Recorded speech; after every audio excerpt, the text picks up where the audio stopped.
Assalomu alaykum hurmatli o'rtoqlar.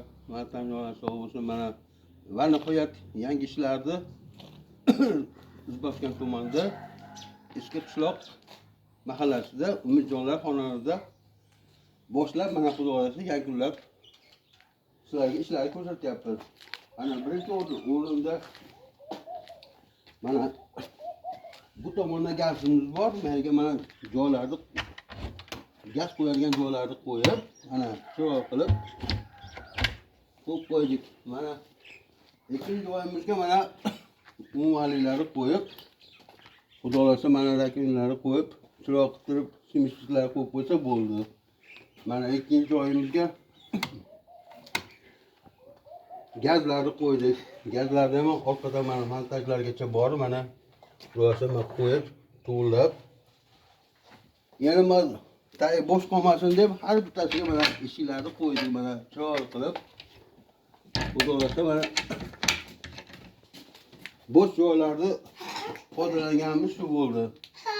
Mana zontillarni qo'yib, mana svetlargacha qo'yib, mana ventilyatorlardan qo'ydik mana.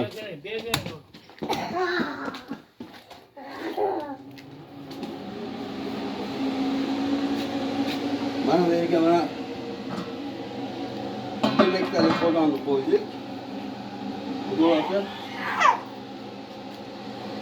bu yerga mana ikkitali qozonlar qo'yib, mana o'zi qaynab hamma ularni namajon bularni sevib qo'ydik. Xudo xohlasa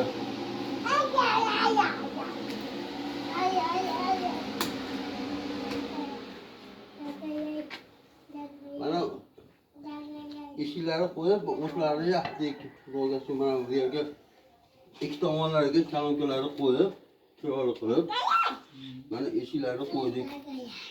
Mana bu yerga rasonkalarni qo'yib, ozgina o'tinga ovqat pishirgan. Xudo xohlasa chiroq qilib, mana bu yerga mana tandirlarni ham o'rnatib, tandirlarni ham xudo xohlasa ko'mirlarni bilan pishirdik. Xudo xohlasa ertaga bemalol tomtama nonlar yopsa bo'lar. Taylariga mana yoqlarni qilib, hammasini moslab qo'ydik mana. Hammasini xudo xohlasa to'g'ri bo'libdi.